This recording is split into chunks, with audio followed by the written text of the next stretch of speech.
On January 10th, 49 BC, Julius Caesar and his legion of Roman soldiers stood north of the Rubicon River in northeast Italy. As they looked south across the shallow river, they knew they were gazing at the territory of the Roman Republic, at home.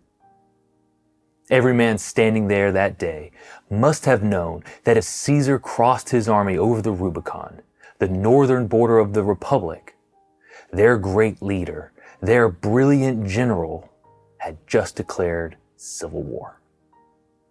What would compel Caesar, one of the most beloved and powerful individuals in the Roman Republic, to such an act of treason, a declaration of war against the state?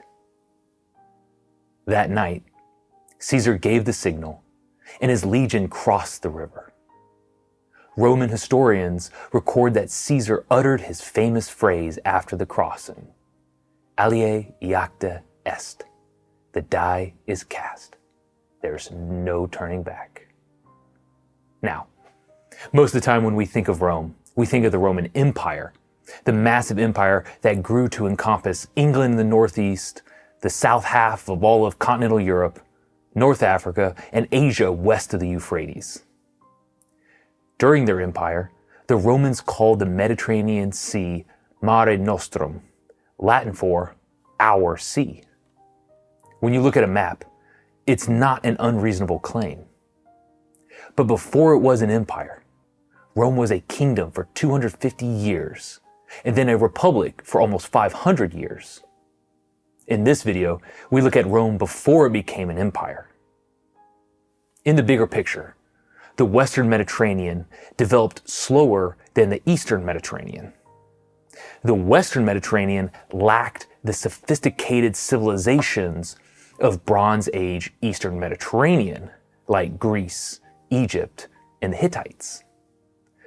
It was actually the arrival in Italy of the Etruscans, a people group from the Eastern Mediterranean, that accelerated civilizational development on the Italian peninsula. The Etruscans landed on the western shores of Italy around 900 BC, bringing with them the technologies discussed in our Greece episodes: sophisticated shipbuilding, sea navigation, pottery, and metalworking. In Latin, the Etruscans were called the Tuscia. The Tuscia gave their name to the Tuscany region of Italy. The city of Rome began in 753 BC as a small Latin village on a hill near Tiber Island, a convenient place to cross the Tiber River in ancient times.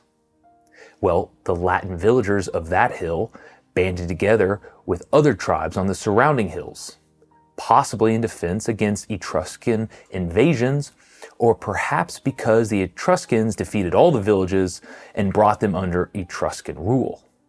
Either way, the result was a unified city of the tribes of the traditional 7 hills of Rome.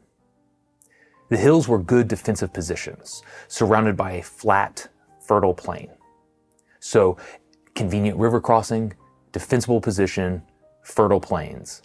All of this was instrumental to the early success of Rome. Now, the 250 years of the Roman kingdom are hazy because in 389 BC, the Gauls sacked Rome and destroyed the historical records. What little we know is based on oral tradition written down long after the fact. So, while we can't say too much with absolute certainty about this period, a few important elements are worth noting. First, the Roman Senate was established in this era. While the Senate held significant power later in the Republic period, during the Kingdom period, it was mostly an advisory council for the king who ruled over Rome with supreme authority.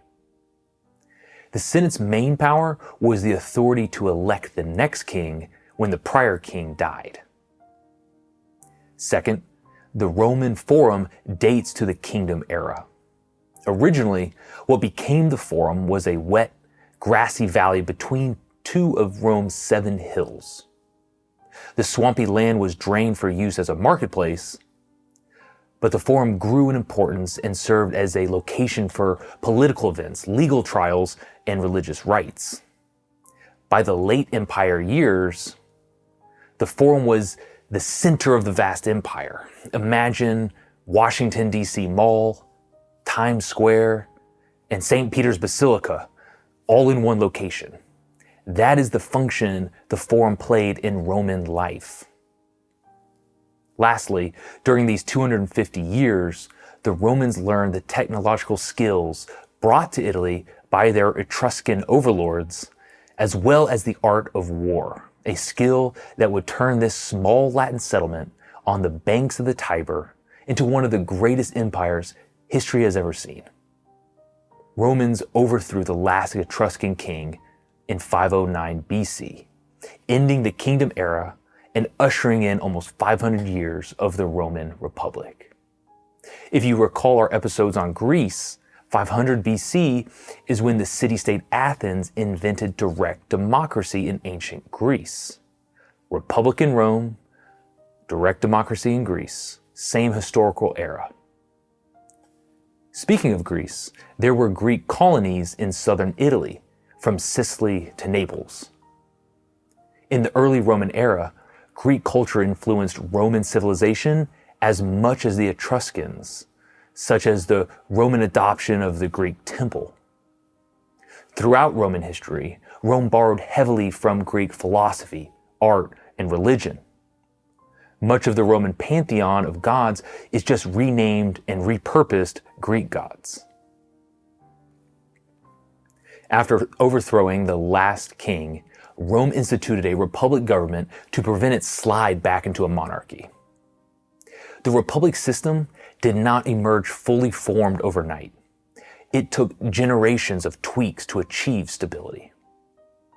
Rome's mature republic system will sound familiar to those acquainted with the American system. Fundamental to the system was the division of power. There were three main divisions of the republic. First is the voting assembly, which is the most democratic aspect of the republic. Assemblies were how Roman citizens voted on laws, heard judicial cases, and elected magistrates, the second group. The elected magistrates are like the executive branch. The assemblies voted on and enacted the laws. The magistrates administered them. The highest elected office for magistrates was the consul. Think of the consul as a prime minister or president. 2 consuls were elected each year and served a 1-year term. In peacetime, consuls held considerable power in the republic, but in wartime, they held the highest military command and had near unlimited authority on the battlefield. However, there were built-in checks on that power. Each consul held veto power over the other, and their terms were short, 1 year, limiting the power of any one consul. Some famous Romans you have probably heard of were consuls, like Julius Caesar, Cicero, and Pompey. The Senate was the third element of the Republic. Initially, consuls appointed all the new senators who ruled for life. Over time, the system changed to where all elected magistrates received automatic membership in the Senate. For most of the life of the Senate, the number of senators was 300. The Senate was essential to the Roman Republic. Senators commanded the Roman people's respect, allowing the Senate to influence the direction of policy and foreign affairs. When the people formed assemblies to vote on policy, it was typically about issues already debated and endorsed by the Senate. And the Senate could restrain the consul's military power as the Senate controlled the funds for military campaigns. So the Senate was the backbone of the 500-year Roman Republic. There was one other position in the Republic: dictator. This emergency position was served only for the duration of a specific crisis that required rapid and unquestioned decision-making. Julius Caesar, for example, was named dictator 4 times. What is important about this republican system is that it is ultimately a conservative system of governance. The internal checks on power between the 3 bodies kept anything from moving too fast and too far from tradition. And senators, the backbone of the republic, served for life, so they were not beholden to the whims of the popular majority. The Roman Republic was equally wary of unfettered democracy and tyranny, 2 things that could rapidly move the Republic away from the traditions that had served Rome so well. This is why America's founding fathers chose the Roman Republic as the model for the United States and not Athens's direct democracy, which was far less stable. Now, the Roman Republic was in a constant state of war, first against the neighboring tribes on the Italian peninsula, then the Gauls, the ones previously mentioned who sacked Rome in 389 BC. The sack of Rome spurred the Romans into action, and in the ensuing 100 years, the Romans conquered the entire Italian peninsula and, in the process, became a major player in the Mediterranean. This 100-year buildup coincides with Alexander the Great's rise. Remember, Alexander never conquered Italy. His homeland was Greece, just to the east of Italy, and Alexander went further east to conquer. So, Rome was building in strength over time, right next to Alexander's empire. This was also the era in which Rome changed military tactics. Initially, Rome borrowed the phalanx from Greece, which was used to great success by Alexander the Great. Instead, Rome went with the manipule formation. Soldiers were armed with a short sword and a javelin and were divided into small tactical groups called maniples.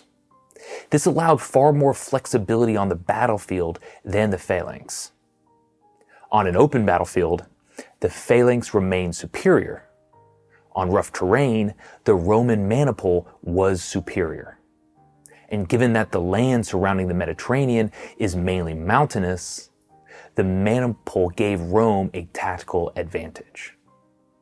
So, by 265 BC, Rome had conquered the Italian peninsula and was now a major player in the Mediterranean.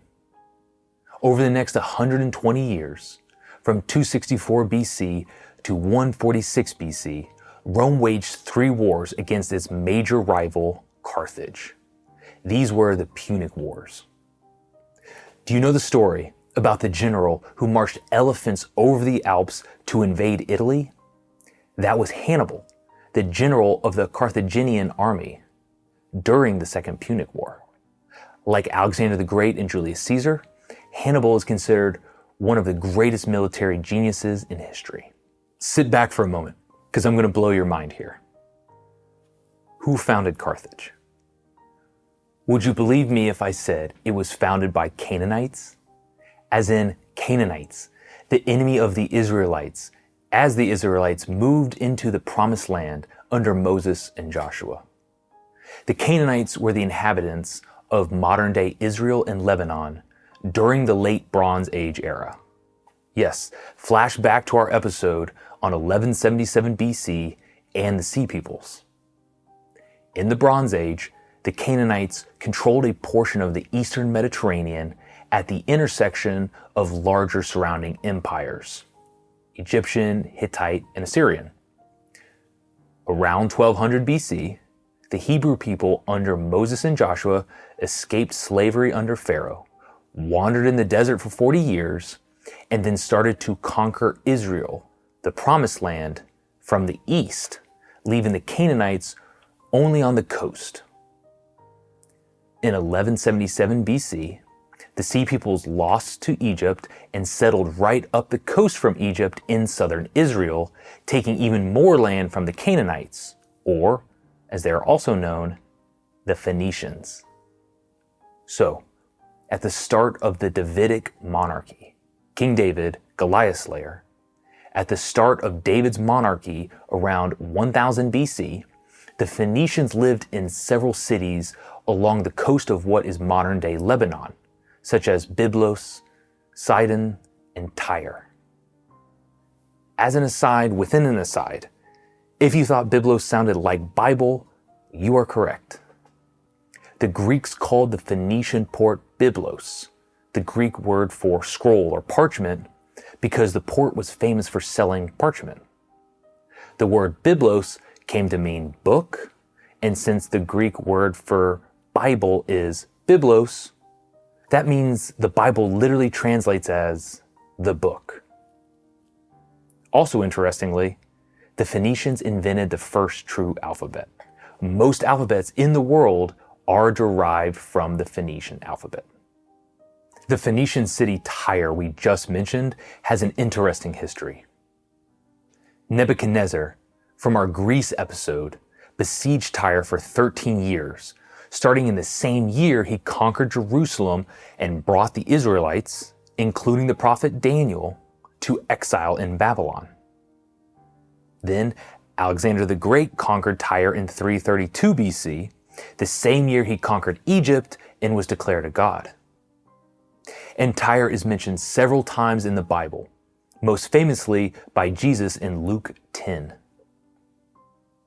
Woe to you, Chorazin! Woe to you, Bethsaida! For if the miracles that were performed in you had been performed in Tyre and Sidon, they would have repented long ago, sitting in sackcloth and ashes. But it will be more bearable for Tyre and Sidon at the judgment than for you. Jesus is saying that two towns with significant Jewish populations, Chorazin and Bethsaida, are less repentant than two sinful, idol-worshiping Gentile towns like Tyre and Sidon. Tyre has seen some history. So, even while the Phoenicians were getting squeezed down to the Lebanese coast, they were establishing colonies all across the Mediterranean, on Cyprus, Sicily, southern Spain, and North Africa, where Carthage was located. The Phoenicians were a commercial empire as much as a military empire, trading across the Mediterranean Ocean.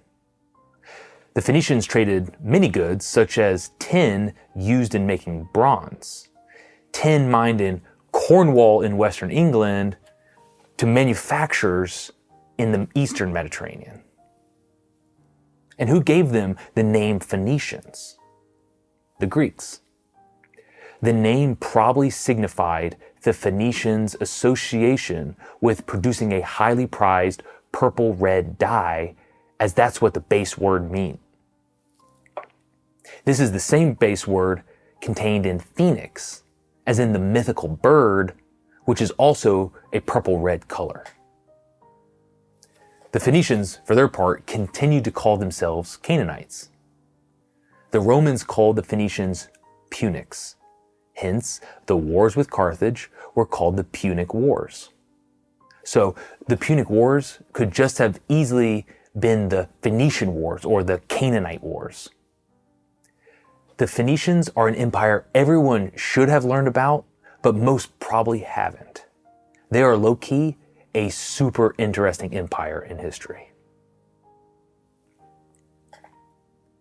When Rome destroyed Carthage in 146 BC, at the end of the Third Punic War, they ended nearly 1,000 years of the commercial Phoenician Empire.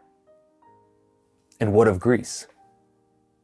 Macedon, one of the kingdoms that came from the breakup of Alexander the Great's empire, had an alliance with Carthage during the second of the three Punic Wars. Rome had to settle that score and went to war against Macedon and the Seleucid kingdom, another of the kingdoms that came out of Alexander the Great's breakup. So, two of the four horns from Daniel's prophecy. Rome defeated the Macedonian and Seleucid kingdoms, becoming the leading power in the Eastern Mediterranean. Rome didn't wholly control Greek territories until 146 BC, when they defeated the Achaean League, solidifying their control over Greek territories. And 146 BC is the same year Rome defeated Carthage, so it is a reasonable date to set as when Rome was officially the dominant Mediterranean empire. Rome was now in close contact with the Hellenistic world, and they adopted many of the trappings of Greek culture. Greek culture was a status symbol, and wealthy Romans kept a Greek slave who tutored their children in Greek. Greek statues and artwork were brought to Rome as spoils of war. Greek philosophers and writers came to Rome, the new capital of the world, and Rome began to imitate their work. However, the Romans adapted Greek art to their Roman inclinations.